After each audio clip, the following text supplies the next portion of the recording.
Hello student, my name is Anshuraj Gupta and welcome to Anshu biology education centre. आज हम लोग objective देखेंगे principle and process of biotechnology का। Channel पर जो भी नया प्लीज चैनल को सब्सक्राइब कर दीजिएगा। चलिए स्टार्ट करते हैं। फर्स्ट क्वेश्चन यहाँ पे है, विच of the following is not a tools of genetic engineering. Genetic engineering का टूल्स नहीं है। ऑप्शन यहाँ पे है जीएमओ। जीएमओ कहने का मतलब है genetically modified organism. Genetically modified organism. Vector, foreign DNA, restriction enzyme, इसमें से जो है ना कौन सा ऑप्शन करेक्ट होगा? जीएमओ जो है ना ये जेनेटिक इंजीनियरिंग का टूल्स नहीं है। Vector, foreign DNA, restriction enzyme, ये तीनों जो है ना ये जेनेटिक इंजीनियरिंग का टूल्स है, लेकिन जेनेटिकली मॉडिफाइड ऑर्गेनिज्म जो है ना ये नहीं है। Term biotechnology given by, term biotechnology जो है ना कौन दिए थे? पॉल वर्ग, कार्ल इरेकी, माल्थस या स्मिथ। टर्म बायोटेक्नोलॉजी जो है ना ये दिए थे कार्ल इरेकी। कार्ल इरेकी दिए थे। Microbe free condition in, microbes free condition जो है ना किस में होगा? बायो प्रोसेस इंजीनियरिंग में होता है, जेनेटिक इंजीनियरिंग में होता है, या बोथ में होगा, या नन ऑफ दिस में होगा? माइक्रोब्स फ्री कंडीशन जो है ना ये होता है बायो प्रोसेस इंजीनियरिंग में। बायो प्रोसेस इंजीनियरिंग में जो है ना माइक्रोब फ्री कंडीशन होता है। First recombinant DNA given by, सबसे पहला रिकॉम्बिनेंट डीएनए जो है ना कौन दिए थे? Cohen and Boyer, Malthus and Boyers, Ereky and Cohen, या स्मिथ। सबसे पहले रिकॉम्बिनेंट डीएनए जो है ना ये दिए थे कोहेन एंड बोयर। और ये जो है ना ये दोनों काम किस पे कर रहे थे? सल्मोनेला टाइफी पे। उसका डिजायर्ड जीन जो है ना उसको एक्सट्रैक्ट किए और उसको जो है ना वेक्टर में अटैच कर दिए, और यही है recombinant DNA.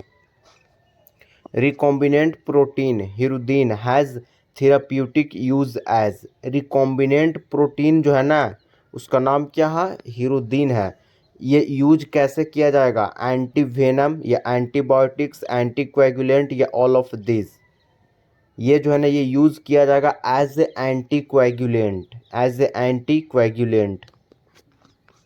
Which of the following is known as reservoir to store erythrocytes. कौन से ऑर्गन को जो है ना रिजर्वायर के नाम से जाना जाता है जो स्टोर करता है इरिथ्रोसाइट्स को? ऑप्शन यहाँ पे है किडनी, हार्ट, स्प्लीन, या ऑल ऑफ दिस। यहाँ पे करेक्ट आंसर होगा स्प्लीन। स्प्लीन को बोला जाता है। Recombinant DNA vaccine is, recombinant DNA vaccine जो है ना क्या है? इम्यूनोजेनिक लिपिड्स है, इम्यूनोजेनिक एसिड है, इम्यूनोजेनिक प्रोटीन है, या एक्सोजेनिक प्रोटीन है? रिकॉम्बिनेंट डीएनए वैक्सीन जो है ना ये एक इम्यूनोजेनिक प्रोटीन है। ये क्या है? ये एक इम्यूनोजेनिक प्रोटीन है। GAATTC is the recognition site for which of the following. किसके लिए जो है ना ये रिकॉग्निशन साइट्स है? इको R1 के लिए, हिंद 2 के लिए, इको R12 के लिए, या बाम H1 के लिए? ये जो है ना ये रिकॉग्निशन साइट जो है ना ये है इको R1 का। Restriction enzyme R, restriction enzyme क्या होगा? एक्सोन्यूक्लियेज होगा, इंडोन्यूक्लियेज होगा, या लाइगेज होगा, या पॉलीमरेज होगा? रेस्ट्रिक्शन एंजाइम जो है ना इंडोन्यूक्लियेज होता है। Source of Eco R1 enzyme is, Eco R1 enzyme का सोर्स जो है ना क्या है? बाम H1 है, इकोलाई है, बोथ ए एंड बी है, या हिंद 3 है? इको R1 एंजाइम का जो सोर्स है ना ये होता है E coli. Which enzyme breaks cell, cell को ब्रेक कौन करेगा? कौन सा एंजाइम जो है ना सेल को ब्रेक करेगा? लाएज, सेलुलेज, पेक्टिन, या प्रोटीएज? सेल को ब्रेक करता है उसको लाएज बोलते हैं। उसको क्या बोलेंगे? लाएज बोलेंगे। लाएज का मतलब ही है ब्रेक होना। Cell wall of plant break by which enzyme, cell wall जो होता है ना प्लांट का वो कौन से एंजाइम के द्वारा ब्रेक किया जाता है? Chitinase, lysozyme, cellulase, pectinase? Plant का जो सेल वॉल होता है ये ब्रेक किया जाता है सेलुलोज से। काइटिनेज जो है ना ये फंगस का सेल वॉल को ब्रेक किया जाता है। लाइजोजाइम में जो है ना ये जो है बैक्टीरिया का जो सेल वॉल होता है ना उसको ब्रेक किया जाता है। Who discovered restriction enzyme, restriction enzyme को डिस्कवर्ड कौन किए थे? आर्बर, नेथन, स्मिथ या ऑल ऑफ दिस? यहाँ पे करेक्ट आंसर जो है ना यहाँ पे होगा all of this, all of this होगा। आर्बर, नेथन, स्मिथ ये तीनों साइंटिस्ट मिलकर रिस्ट्रिक्शन एंजाइम को डिस्कवर किए थे। और इसका मतलब क्या होता है? रिस्ट्रिक्शन एंजाइम का मतलब वैसे एंजाइम जो डीएनए को फ्रैगमेंट्स में क्लीव करता है, यानी कट करता है, फ्रैगमेंट्स में जो है ना कट करता है, उसी को बोला जाता है restriction enzyme. Two microbes found to be very useful in genetic engineering, दो माइक्रोब्स है जो काफ़ी यूजफुल है जेनेटिक इंजीनियरिंग में, उसी का नाम बतलाना है। E coli and Agrobacterium tumefaciens, Vibrio cholerae and tailed bacteriophage, Diplococcus and Pseudomonas या नन ऑफ दिस? दो माइक्रोब्स जो है ना इसमें से सबसे ज़्यादा यूजफुल जो है जेनेटिक इंजीनियरिंग में कौन होगा?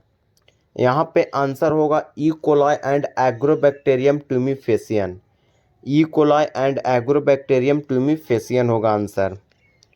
Who discovered restriction endonuclease enzyme, restriction endonuclease enzyme को डिस्कवर्ड कौन किए थे? Smith and Nathans, Bergers, Waksman या फ्लेमिंग? यहाँ पे तीन साइंटिस्ट जो है ना इसको डिस्कवर्ड किए थे, आर्बर, नेथन एंड स्मिथ। तो यहाँ पे आर्बर का नाम नहीं दिया हुआ है, स्मिथ एंड नेथन का नाम दिया हुआ है, तो यही ऑप्शन करेक्ट हो जाएगा। DNA is obtained for DNA fingerprinting, DNA जो है ना ऑफ्टेन किया जाता है for the DNA fingerprinting. WBC, hair root cells, body fluid या ऑल ऑफ दिस? यहाँ पे करेक्ट आंसर होगा all of this, all of this यहाँ पे होगा। Sequence of nucleotide which reads the same on a both strand of DNA if orientation of reading is kept same, इसको क्या बोलेंगे? ये एक स्ट्रैंड है डीएनए का और ये दूसरा स्ट्रैंड है, ये 5 प्राइम है, ये 3 है और ये 3 है, ये 5 है। इसमें क्या बोला जा रहा है? 5 to 3 अगर रीड किया जाता है तो जो भी सीक्वेंस है, सपोज GAATTC,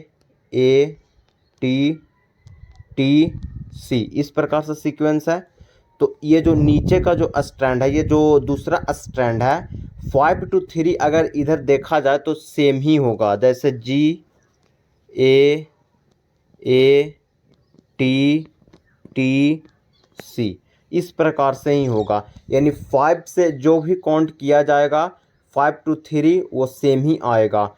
5 to 3 यहाँ से यहाँ अगर काउंट किया जा रहा है तो GAATTC ही आ रहा है, और ये साइड से भी किया जा रहा है 5 to 3 तो सेम ही आ रहा है, GAATTC सेम ही आ रहा है। इसको क्या बोलते हैं? क्लोन्स बोलते हैं, रिस्ट्रिक्शन एंजाइम्स बोलते हैं, पैलिंड्रोम बोलते हैं या इंडोन्यूक्लियस बोलते हैं? यहाँ पे करेक्ट आंसर जो है ना यहाँ पे क्या होगा? यहाँ पे करेक्ट आंसर होगा पैलिंड्रोम, पैलिंड्रोम इसको बोलते हैं। नेक्स्ट है प्लाज्मिड इज ए, प्लाज्मिड जो है ना ये है क्या? फंगस है या पार्ट ऑफ प्लाज्मा मेम्ब्रेन है या एक्स्ट्रा क्रोमोसोमल डीएनए है इन ए बैक्टीरियल सेल या ऑल ऑफ दिस है? प्लाज्मिड जो है ना ये एक्स्ट्रा क्रोमोसोमल डीएनए होता है बैक्टीरियल सेल में। Amplification of gene for interested में बी डन बाय, एम्प्लीफिकेशन जो है ना कैसे किया जाता है? एमएमआर से, एमआरआई से या पीसीआर से या ऑल ऑफ दिस से? एमएमआर ये वैक्सीन है, इससे जो है ना एम्प्लीफिकेशन नहीं किया जाता है, एमआरआई से भी नहीं किया जाता है, ये जो है ना ये डायग्नोसिस है।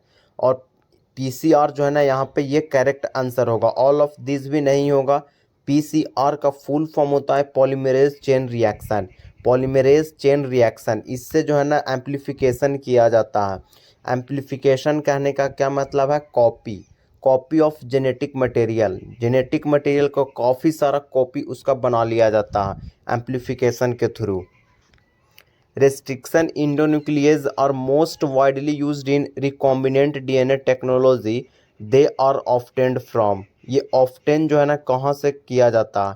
रेस्ट्रिक्शन इंडोन्यूक्लियस जो है ना इसको यूज किया जा रहा है और डीएनए टेक्नोलॉजी में, तो इसको जो है ना ऑफ्टेन कहाँ से किया जाता है? प्लाज्मिड से, ऑल प्रोकैरियोटिक सेल से, बैक्टीरियोफाज से या बैक्टीरियल सेल से? करेक्ट आंसर यहाँ पे जो है ना, यहाँ पे होगा बैक्टीरियल सेल। बैक्टीरियल सेल से ऑब्टेन किया जाता है। Viral genome incorporated into a host DNA is called. इसको क्या बोलेंगे? प्रोफेज बोलेंगे, प्रोफैग बोलेंगे, बैक्टीरियोफाज बोलेंगे, या नन ऑफ दिस बोलेंगे? वायरल जीनोम जो है ना इनकॉर्पोरेटेड हो रहा है होस्ट सेल में, इसको बोला जाता है प्रोफैग। इसको क्या बोला जाता है? प्रोफैग बोला जाता है। रेस्ट्रिक्शन इंजाइम और नोन एज, रेस्ट्रिक्शन इंजाइम को और क्या बोला जाता है? बायोलॉजिकल बोला जाता है, मॉलिक्यूलर सीजर बोला जाता है, प्लाज्मिड बोला जाता है, या माइक्रोपाइपेट बोला जाता है? रेस्ट्रिक्शन इंजाइम को जो है ना इसको मॉलिक्यूलर सीजर बोला जाता है। मॉलिक्यूलर सीजर बोला जाता है। लाइगेज ऑल्सो कॉल्ड, लाइगेज को और क्या बोलते हैं? लाइएज बोलेंगे, मॉलिक्यूलर सीजर बोलेंगे, या मॉलिक्यूलर ग्लू बोलेंगे, या नन ऑफ दिस बोलेंगे? लाइएज का मतलब होता है ब्रेक और लाइगेज का मतलब होता है ज्वाइन, तो दोनों तो अपोजिट वर्ड है, तो ये ऑप्शन होगा ही नहीं। मॉलिक्यूलर सीजर रेस्ट्रिक्शन एंजाइम को बोलते हैं, नन ऑफ दिस भी नहीं होगा। आंसर होगा यहाँ पे molecular glue. Molecular glue. What is the full form of EFB? EFB का फुल फॉर्म क्या होता है? European foundation of biology, European federation of biotechnology, European federation of और बायोलॉजी, या नन ऑफ दिस? EFB का फुल फॉर्म जो है ना ये होता है European federation of biotechnology. European federation of biotechnology इसका फुल फॉर्म होता है। For induction of alien DNA in a host cell B में यूज़, हम लोग क्या यूज़ करेंगे? जीन यूज करेंगे, या गन यूज करेंगे, या माइक्रोपाइपेट यूज करेंगे, या both A and B use करेंगे? DNA को जो है ना इंड्यूस करने के लिए होस्ट सेल में हम लोग क्या यूज करेंगे? यहाँ पे बोथ A एंड B नहीं बल्कि बोथ B एंड C कर लीजिएगा। गन भी हम लोग यूज कर सकते हैं और माइक्रोपाइपेट भी यूज कर सकते हैं, तो ऑप्शन यहाँ पे बोथ B एंड C होगा। For induction of alien DNA in, ये तो सेम ही क्वेश्चन है। जीन गन और माइक्रोपाइपेट, ये ऑप्शन करेक्ट होगा, बोथ A एंड B। यहाँ पे थोड़ा सा ये जीन गन को जो है ना एक साथ कर लीजिएगा। Who is the father of genetic engineering? Genetic engineering के फादर कौन है? स्टीवर्ट लिन, पॉल बर्ग, स्टैनले कोहेन, या कार्ल म्यूलियस? जेनेटिक इंजीनियरिंग के फादर जो है ना ये हैं पॉल बर्ग। पॉल बर्ग हैं। The term chemical knife refer to, chemical knife जो है ना ये रेफर कर रहा है पॉलीमरेज, राइबोन्यूक्लियेज, इंडोन्यूक्लियेज, या सेलुलेज? टर्म केमिकल नाइफ जो है ना ये रेफर कर रहा है to endonuclease. Which one of the following is possible in micro propagation? Micro propagation में पॉसिबल है asexual reproduction, multiplication of genetically identical copies, या सेक्सुअल रिप्रोडक्शन, या बोथ A एंड B? यहाँ पे करेक्ट आंसर होगा both A and B। Asexual reproduction भी correct है और multiplication of genetical identical copies ये भी करेक्ट है। GAATTC is the recognition site for which restriction endonuclease? Hind 3, balm 1, या इको R1, या हे 3? यहाँ पे करेक्ट आंसर इको R1 होगा। ये जो है ना ये रिपीट क्वेश्चन हो गया है। The specific sequence of DNA recognised by restriction endonuclease are? Palindromic nucleotide sequence बोलेंगे, VNTR बोलेंगे, मिनी सैटेलाइट्स बोलेंगे, या ऑल ऑफ दिस बोलेंगे? स्पेसिफिक सीक्वेंस ऑफ DNA जो है ना ये रिकॉग्नाइज किया जा रहा है बाय द रिस्ट्रिक्शन इंडोन्यूक्लियेज, इसको क्या बोलेंगे? इसको बोलेंगे palindromic nucleotide sequence. Palindromic nucleotide sequence बोलेंगे। Molecular techniques in which multiple copies of desired gene is synthesis in vitro is called as? इसको क्या बोलेंगे? इलिशा, PCR, जेल इलेक्ट्रोफोरोसिस, या फ्लो साइटोमेट्री? कॉपी हो रहा है यानी मल्टीपल कॉपी हो रहा है डिजायर्ड जीन का, इसको क्या बोलते हैं? एम्प्लीफिकेशन। एम्प्लीफिकेशन किया जाता है PCR से, तो यहाँ पे आंसर क्या हो जाएगा? PCR। Which of the following enzyme is use to break the bacterial cell wall to release DNA and the other biomacromolecules? Lysosome, chitinase, cellulase या कोलेजिनेज। यहाँ पे कौन सा एंजाइम करेक्ट होगा? बैक्टीरियल सेल वॉल को ब्रेक करता है, उसको बोला जाता है lysozyme. The total gene and their alleles in a population is known as. Total gene और अलील्स जो है ना पॉपुलेशन में है, इसको क्या बोलेंगे? Gene pool, gene bank, gene flow या जेनेटिक ड्रिफ्ट। इसको बोला जाता है genetic drift. The first human hormone produce by recombinant DNA technology is estrogen, thyroxine, progesterone या इंसुलिन। फर्स्ट ह्यूमन हार्मोन जो है ना, ये है इंसुलिन, जो प्रोड्यूस कैसे हुआ? बाय रिकॉम्बिनेंट डीएनए टेक्नोलॉजी से। Biolistic is suitable for, biolistic जो है ना ये सुटेबल है। Transformation of plant cell, DNA fingerprinting या disarming pathogen vector, constructing recombinant DNA by joining with vector. Biolistic जो है ना ये suitable. Transformation of plant cell suitable किसके लिए? For the transformation of plant cell. Biolistic को जो है ना जीन गन भी बोलते हैं। रेस्ट्रिक्शन एंजाइम और रेस्ट्रिक्शन एंजाइम जो है ना क्या है? इको R1 है, बाम H1 है, हिंद 3 है या ऑल ऑफ दिस है। रेस्ट्रिक्शन एंजाइम ये तीनों है, रेस्ट्रिक्शन एंजाइम ये तीनों है। तो ऑब्जेक्टिव इसका समाप्त हो गया। वीडियो अच्छा लगा हो तो प्लीज़ चैनल को सब्सक्राइब कर दीजिएगा। Thank you for watching.